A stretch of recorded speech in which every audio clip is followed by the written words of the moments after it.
Hey, good morning, everyone. So, this is our first session after getting introduced to the course agenda. So, we'll be starting with the first topic, that is meeting PowerShell for the first time. And we are going to start with very basic.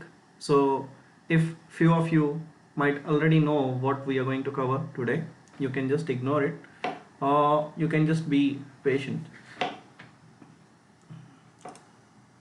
Today, we are going to talk about the introduction to PowerShell.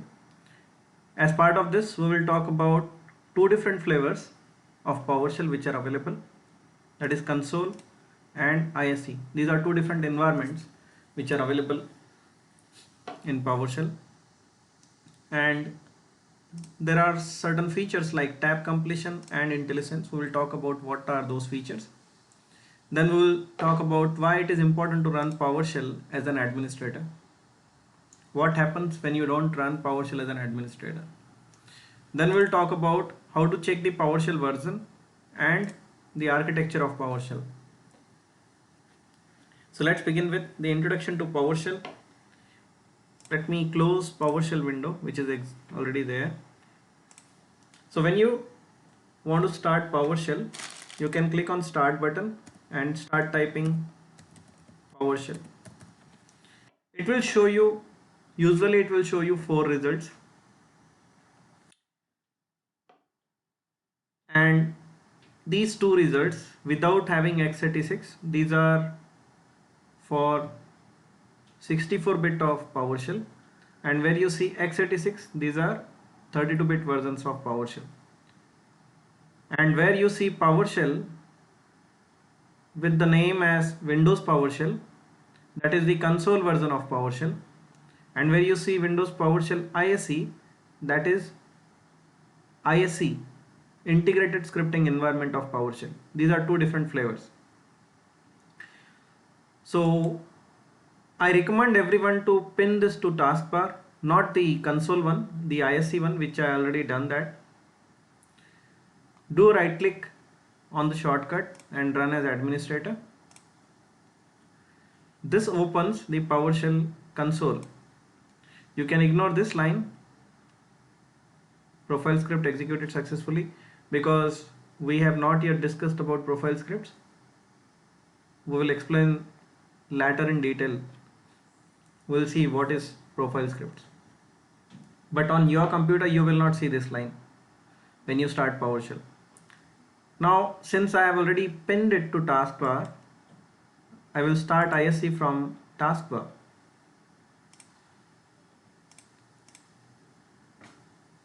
So this is the ISE version, or you can call it integrated scripting environment version of PowerShell. These are not two different versions, these are two different flavors or two different environments. So this is the ISE environment and the previous one is the console environment. Let's discuss what are the differences.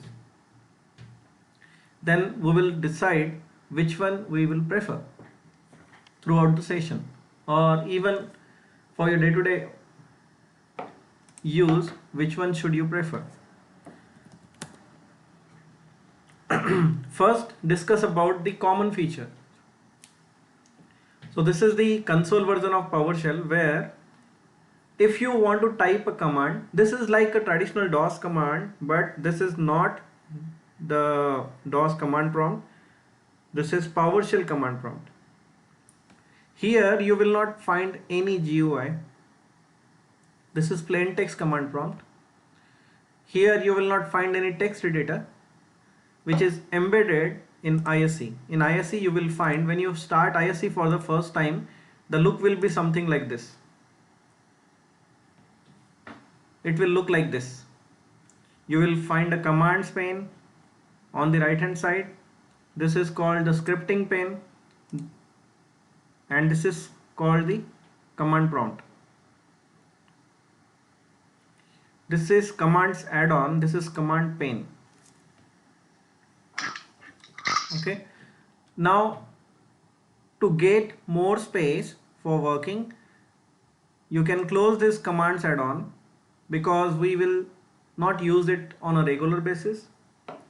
And again, unless you are writing any script, you can collapse this scripting pane. So you will get more space in the command pane. In PowerShell version 2, there were 3 panes.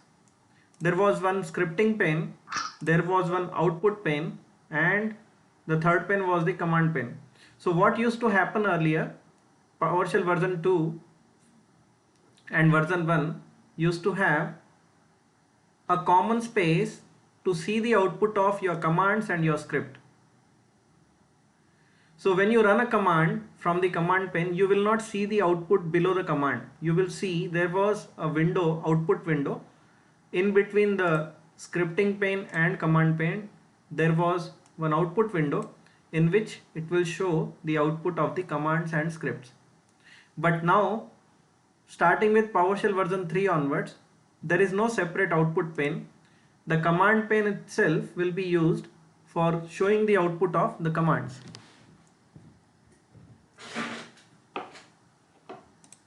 Okay, now let's talk about the common things and then we will talk about which one should we prefer.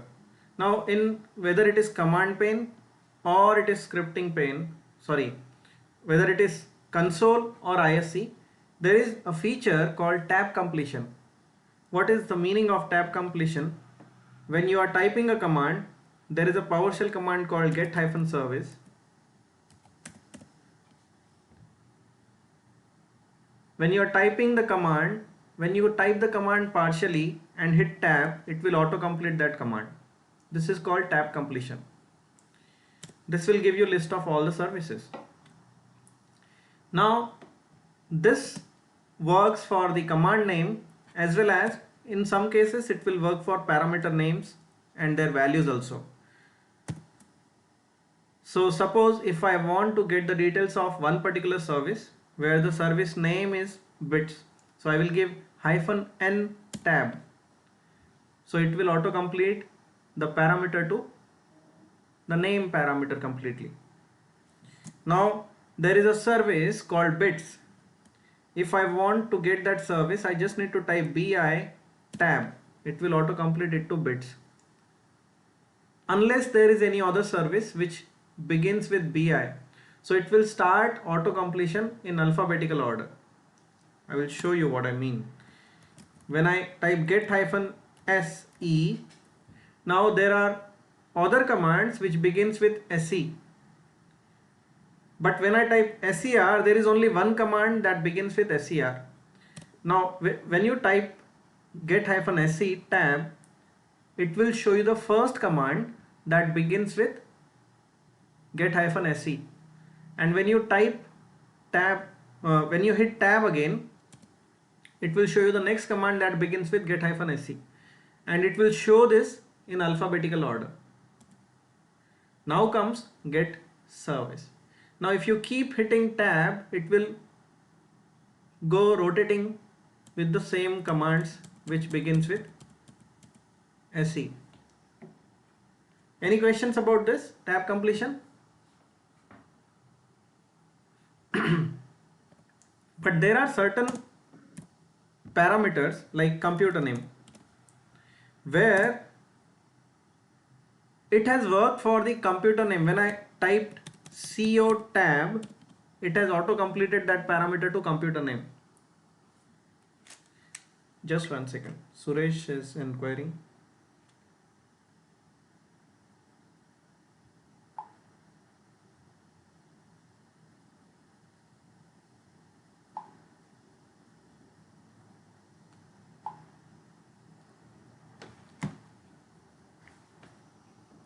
Now if I try to complete the name of this computer, whereas the name of my computer is IT Pogo, if I type IT and hit tab, it will not complete. Why? Because it cannot guess the name of the computer. It can be anything, right? But when it comes to guessing the service name or the command name, there is a specific list of services or there is a specific list of commands.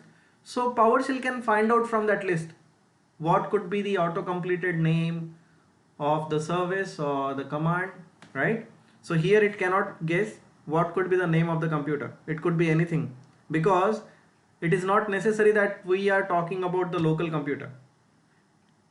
We might be looking for a network computer as well, which we don't know what could be the name of that computer. PowerShell cannot guess, so you have to provide the name of the computer manually.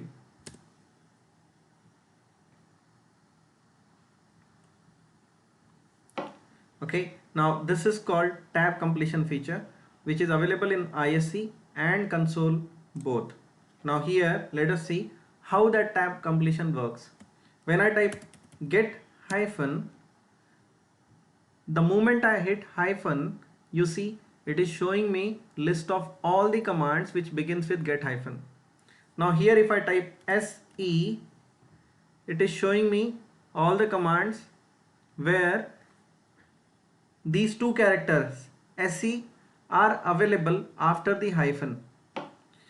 So in the first one, as you can see, it is get hyphen ps session. So SE is there. Here also you find SE.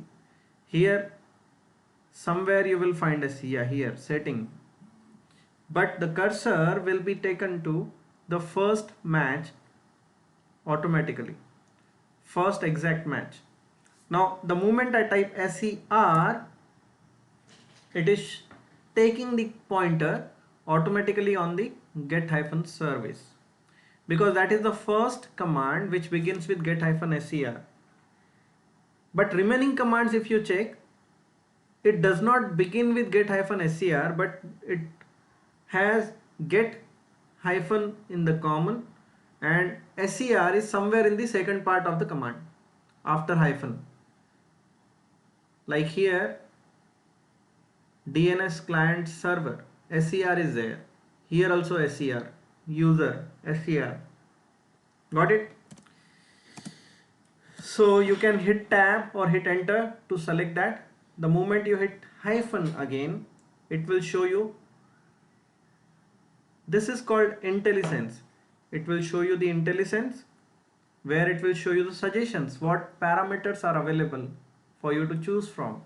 The moment you hit N, it will show you all the parameters where N is there in the name, but it will take the pointer to the first parameter which begins with N. Now here either you can hit enter to select that or hit tab to autocomplete. That means auto completion is available in PowerShell ISE also and console both. But here another advantage, when you hit space, it will show you list of all the available services. Now if you type BI, it will show you all the services where the name contains BI, but the pointer will be on the first occurrence. Hit tab, done. Now see computer name, hit tab, okay. But after hitting space, it will not show you the computer name. You have to manually type it, even here. So any questions about auto completion or tab completion and IntelliSense? These are basic things. Okay. Now let us see why PowerShell console is still there when tab completion and IntelliSense both features are there, whereas in console you just have tab completion. Why should you think about using console then? So there are certain commands, legacy DOS commands,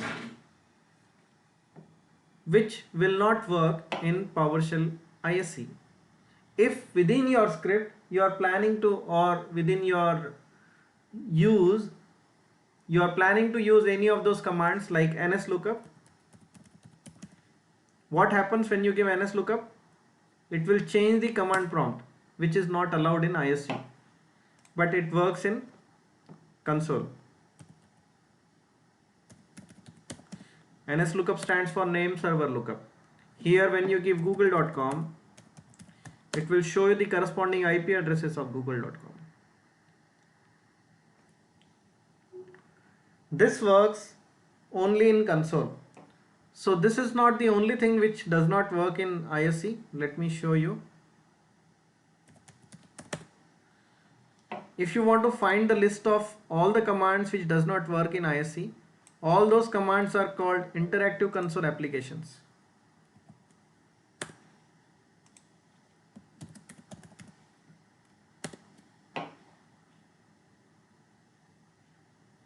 So these all commands will not work in ISE. These commands will work only in console. Because when you use these commands, the command prompt will change to something else. The context of the command prompt changes. Any questions, team?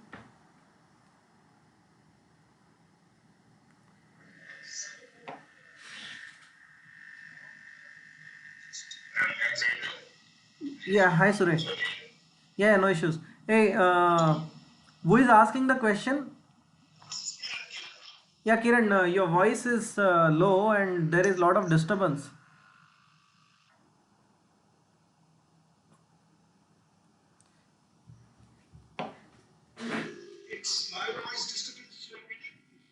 Yeah, whenever you unmute, there is like that curr kind of sound which is coming from, I think you're using headset or what? Yeah, that cracking sound is coming. No issues. I can hear you now. You can ask your question.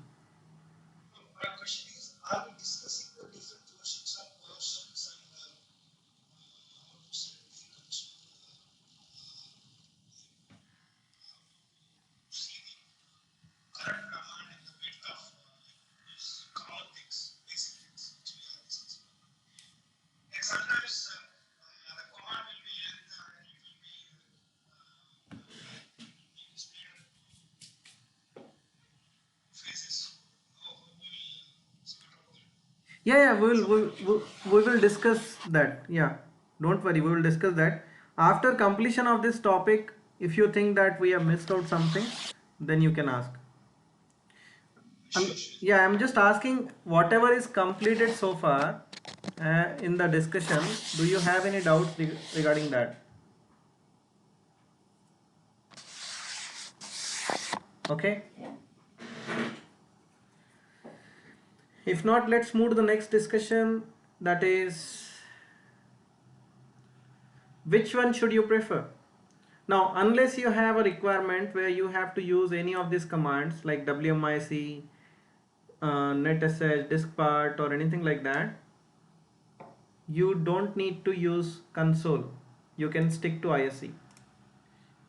So throughout this session, we are going to use ISE only, and I also recommend to every one of you use ISE instead of console because it has IntelliSense, it has a lot of good features. As a beginner, it will help you a lot. Then comes why it is important to run PowerShell as administrator. Now, and how do you know whether you are running as administrator or not? The only thing that will make sure that you are running as administrator is if your title bar says administrator. Now if I start PowerShell just like that, though I am using the same user ID, if I run command who am I, it is showing my ID as Neelu. But when I run the same command here, who am I,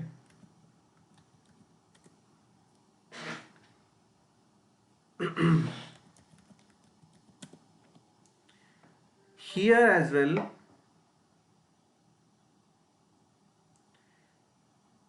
we are using the same command and getting the same output.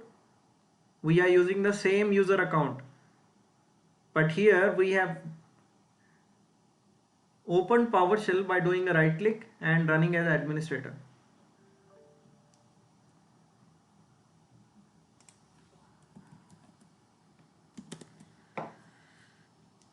But here we did not start PowerShell by doing a right click and run as administrator. So what is the difference between running PowerShell as administrator and running PowerShell normally? When you are running PowerShell as administrator, you can do anything which requires to change the configuration of your system. and even the read-only tasks. But when you are running PowerShell as a normal user without doing a right click and run as administrator, you can only do read-only things like querying the status of the service, get-service bits.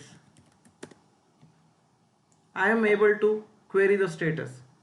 Here also, when I run get-service bits, I am able to run it successfully. But if I try to restart this service by piping it to restart-service, it is not able to restart the service because this is not a read-only task. This is called intrusive task. What I did first was non-intrusive. It is something read-only. Here, when I run this command, get service restart-service, I am successfully able to restart the service because here my PowerShell is running as administrator. If you don't have any questions, please keep it on mute because this is getting recorded. All the background noise also will get recorded.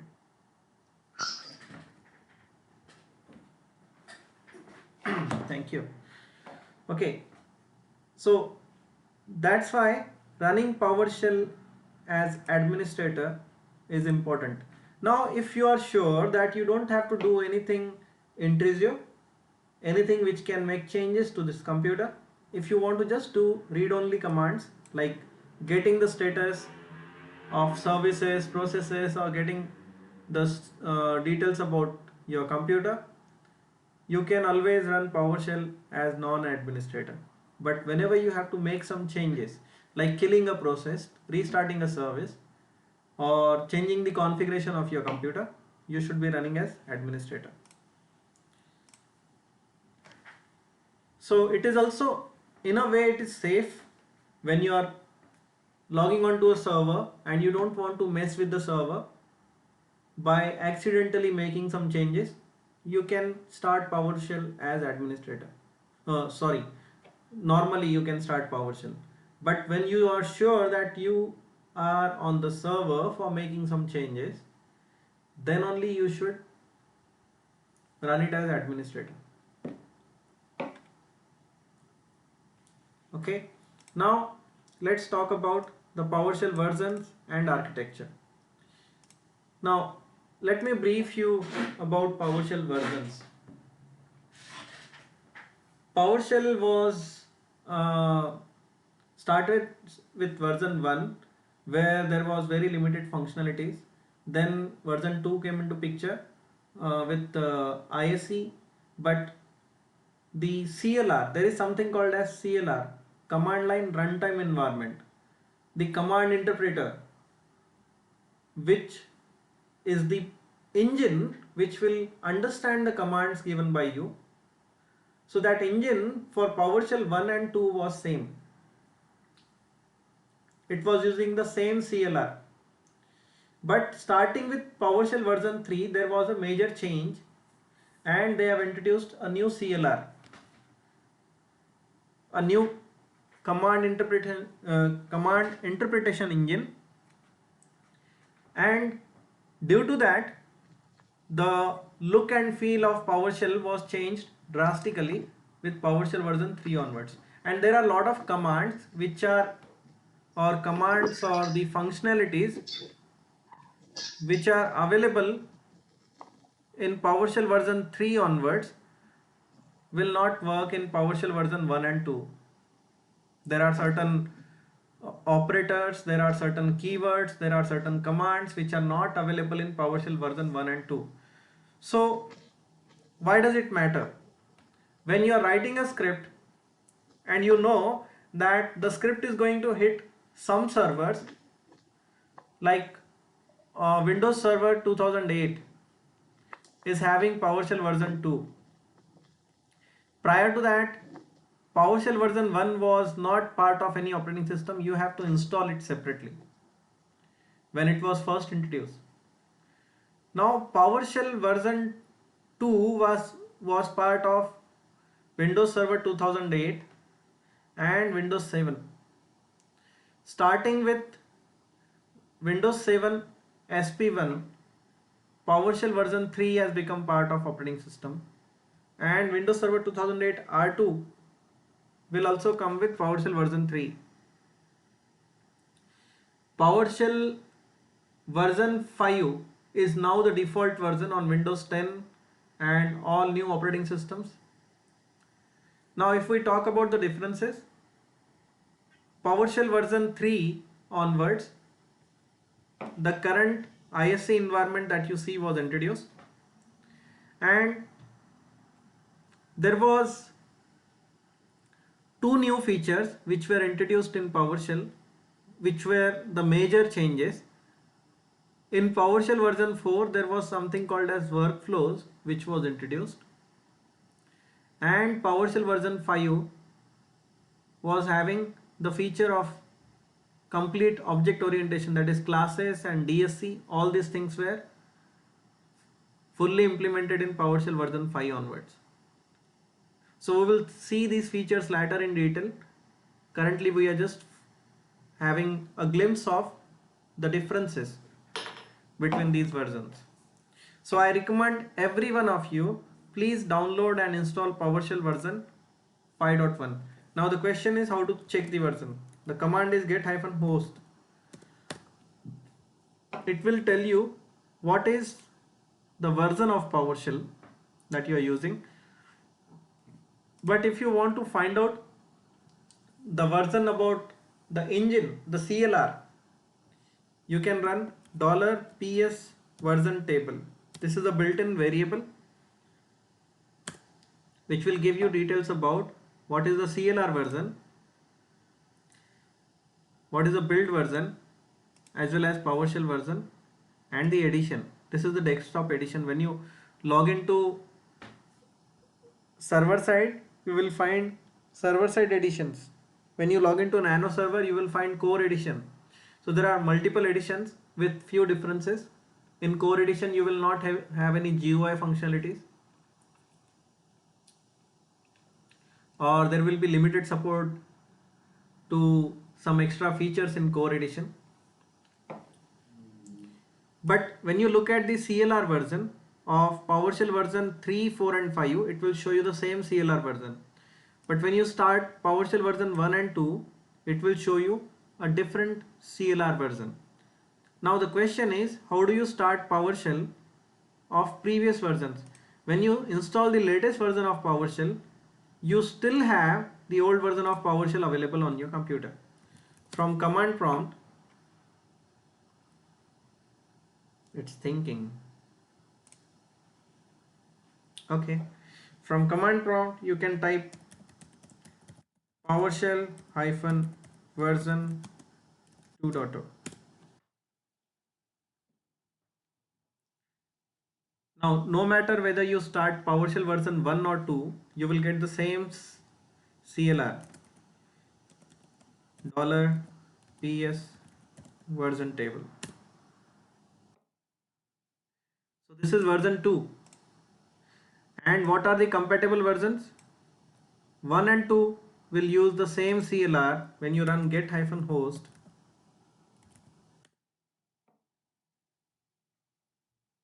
The CLR version, where is the CLR version? Yeah, here it is.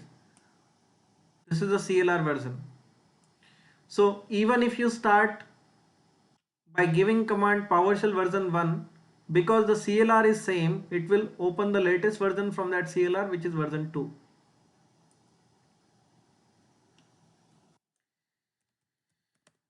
Now let's start PowerShell version 3.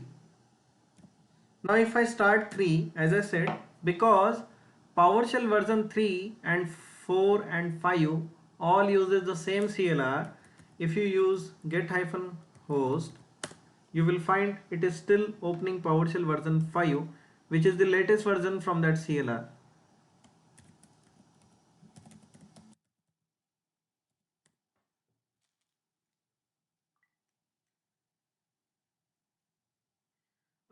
Team, is everyone experiencing that my voice is breaking?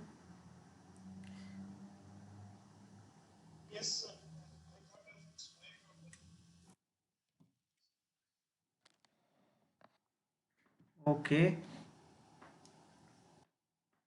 Let me know if it increases. I will try to do something. If it is very frequent, if it is very frequently breaking, I will try to get into a different network. I will try to use my mobile network because currently I am connected to Wi-Fi.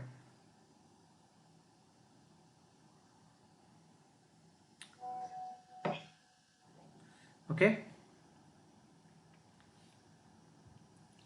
So that's all about the versions in PowerShell. As I said, all different versions of PowerShell can coexist.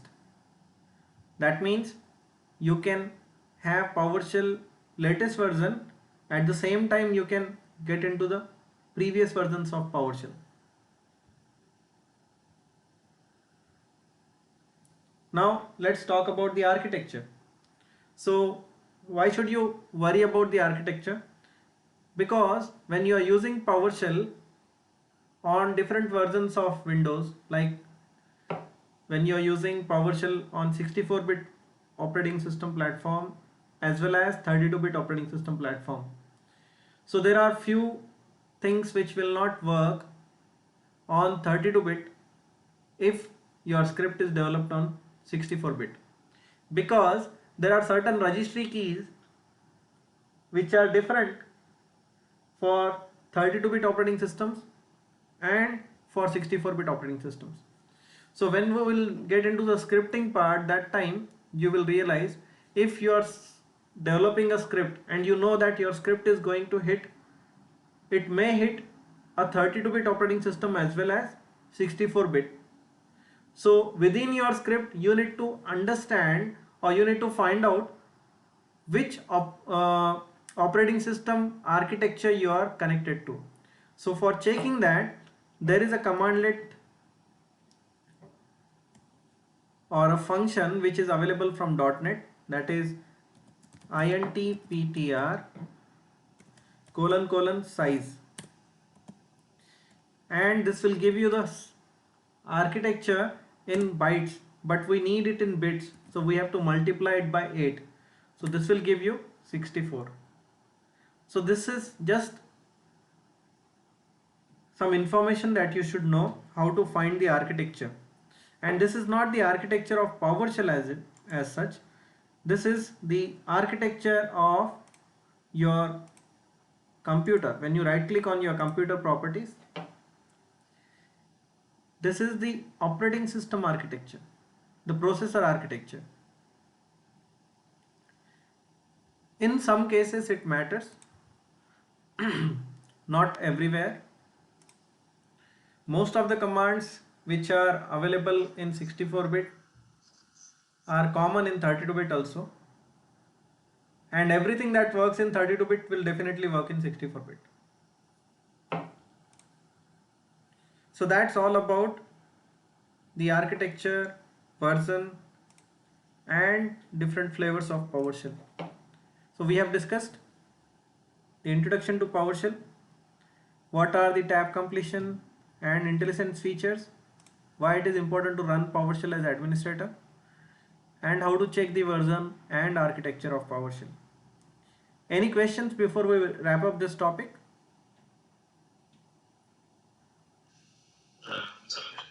Yeah.